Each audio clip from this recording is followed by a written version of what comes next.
ইমান ভঙ্গের কারণ 10টি। কয়টি? 1 নম্বর হচ্ছে কুফর। আচ্ছা আছে দে টিয়া দে বাইরে ভাই আমি লাগি দে না এ ধরে মন মেরে একটু দিই।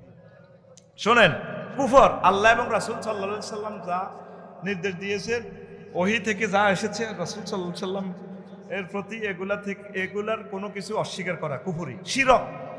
শিরক মানে কি?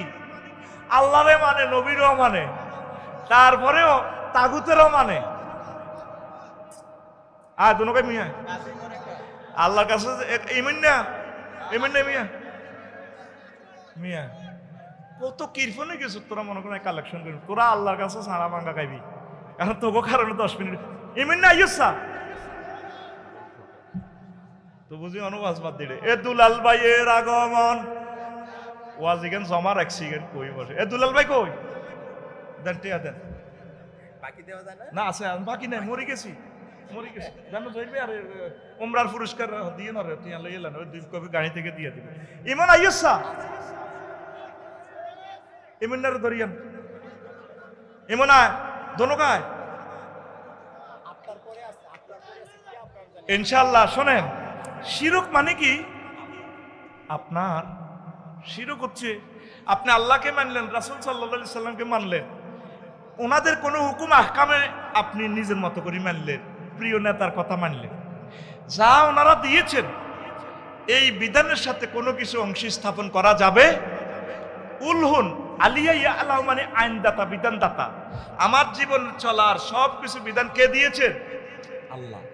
এর কিঞ্চিত যদি আপনি না মানেন, আপনি মুশরিক হয়ে যাবেন, আপনার ঈমান বরবাদ হয়ে যাবে। এটা ঈমান ভঙ্গের কারণ।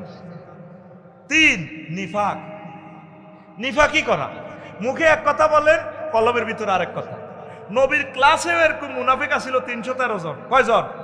313 জন নবীর পিছে নামাজ পড়ছে, মুহাম্মদ রাসূলুল্লাহর পিছে। আল্লাহু আকবার।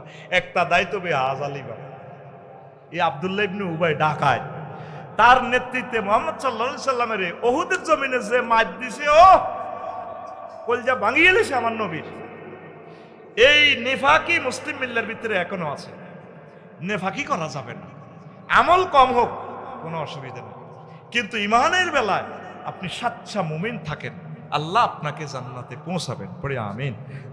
তারপরে 4 আল্লাহ বান্দার মাঝে মাধ্যম সাব্যস্ত করা। 5 কাফের ও মুশরিকদের পথভ্রষ্টতার ব্যাপারে সন্দেহ পোষণ করা। রাসূল সাল্লাল্লাহু আলাইহি সাল্লামের আদর্শ ব্যতীত অন্য ব্যক্তির আদর্শকে শ্রেষ্ঠ মনে করা, ঠিক কিনা? হযরত দেবিদ্দার শরীফে বাস স্ট্যান্ডে মিছিল চলে না, অমুকের সৈনিক, অমুকের আদর্শ সৈনিক, এক হও কিতা করো। আমরা কার আদর্শ সৈনিক? মুহাম্মাদুর রাসূলুল্লাহ সাল্লাল্লাহু। লাকাদ কানা লাকুম ফি রাসূলিল্লাহি উসওয়াতুন হাসানা। তোমাদের জন্য, তোমাদের জীবনের জন্য মুহাম্মদ সাল্লাল্লাহু আলাইহি সাল্লামের জীবনেই রয়েছে সর্বোত্তম আদর্শ। কিভাবে চুল রাখতে হবে, কিভাবে জামা গায়ে দিতে হবে, কিভাবে মোছ কাটতে হবে, দাড়ি রাখতে হবে, কিভাবে বিয়ে শাদী করতে হবে, কিভাবে ইউনিয়ন পরিষদ চালাতে হবে, সংসদ চালাতে হবে, ব্যবসা বাণিজ্য করতে হবে, কৃষি খামারি করতে হবে, বাড়িঘর নির্মাণ করতে হবে। আপনার জীবনের এমন কোনো দিক আল্লাহ রসুল বর্ণনা না করে ছাড়েন নাই। আপনার জীবনের আদর্শ হচ্ছে মুহাম্মাদুর রাসূলুল্লাহ সাল্লাল্লাহু আলাইহি ওয়াসাল্লাম। এর কিঞ্চিত অবিশ্বাস করলে আপনার ঈমান বরবাদ হয়ে যাবে, ঈমান ভেঙে যাবে, ঈমান দৌড়াইতে হবে। 7 ইসলামের কোনো বিধানকে অপছন্দ করা। আপনাদের কথা ঠিক আছে, যেভাবে কন এডি ইসলামের কথা, এডি কইলে কি দেশ চলবো নি? এভাবে চললে মানছি কি কইব? ঈমান ভেঙে যাবে। আপনাকে চলতে হবে কোরআন সুন্নাহ মোতাবেক। কে কি বললো না বললো সেদিকে তাকানোর কোনো সুযোগ নাই। তারপরে ইসলামের কোনো বিধানকে উপহাস করা। 8 9 মুসলিমদের বিরুদ্ধে কাফের মুশরিকদেরকে সাহায্য করা। এটা ঈমান ভেঙে যায়। আপনি মুসলমান বাইরে সাইজ করে বললে 30টা গাঁটি দিছেন, নিজের নাম দিছেন সুন্নি। নিজের নাম কি? সুন্নি। আপনার কারণে আজ 1000 কোটি মানুষ আজ আমাদের জীবন বিপন্ন, ঠিক কিনা? আগরে জায়গা তো আমনে দিছেন, আমনে তেল ফুরাইয়া তারা মুসলমানের মারে। কাফের মুশরিকদেরকে সাহায্য সহযোগিতা করলে মুসলমানদের বিরুদ্ধে তার ঈমান বরবাদ হয়ে যাবে। 10, কোনো ব্যক্তির জন্য শরীয়তের কোনো বিধান রহিত আছে বলে বিশ্বাস করে। কোননি আমাদের ছোট শালগড়ের ল্যাংটা বাবা, ওনার কাছে শরীয়ত ওনার দরকার নেই।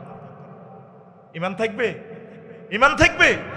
শরীয়তের আইন প্রত্যেক মুসলিম মিল্লার জন্য, কি বড় জ্ঞানী, কি ছোট জ্ঞানী, কি পীর সাহেব হুজুর, সকলের জন্য সমান। আল্লাহু আকবার। এই 10টা কথা সেভ রাখবেন। এই মাহফিল চলবে ইনশাল্লাহ। আল্লাহ এই প্রতিষ্ঠানকে কবুল করুক। এই ছোট শালগড় আমারই গ্রাম, আমি আবার আসবো, কোনো অসুবিধা নাই। তবে সুযোগ ওইভাবে যখনই সময় লিখবো আপনারা চলে আসিয়ে 2 ঘন্টা করলে 2 ঘন্টা, যদি বাদে জোহরও আসতেন আমি সময় দিতাম। সামনে যদি সময় এভাবে হয় আমি সময় দিব, আপনারা ইনশাল্লাহ আসবেন তো? আল্লাহ তুমি আমার কলিজা থেকে কবুল করো। আল্লাহ এই গ্রাম থেকে খানায় কাবার ইমাম দান করো। আল্লাহ এই গ্রাম থেকে রাষ্ট্রপতি দান করো। এই গ্রামের কবর আযাব মাফ করে দাও, আমার কলিজাদেরকে মাফ করে দাও। আল্লাহ এই মাহফিল গভীর রজনী পর্যন্ত কবুল করো। তুহিন ভাইকে কবুল করো, ওনার আব্বা আম্মাকে হায়াতে তাইয়্যিবা দাও। ওয়াজআল কালামানা ইনদা সাকরাতিল মাউত শাহাদাতাল লা ইলাহা ইল্লাল্লাহু মুহাম্মাদুর রাসূলুল্লাহ। সালামু আলাইকুম।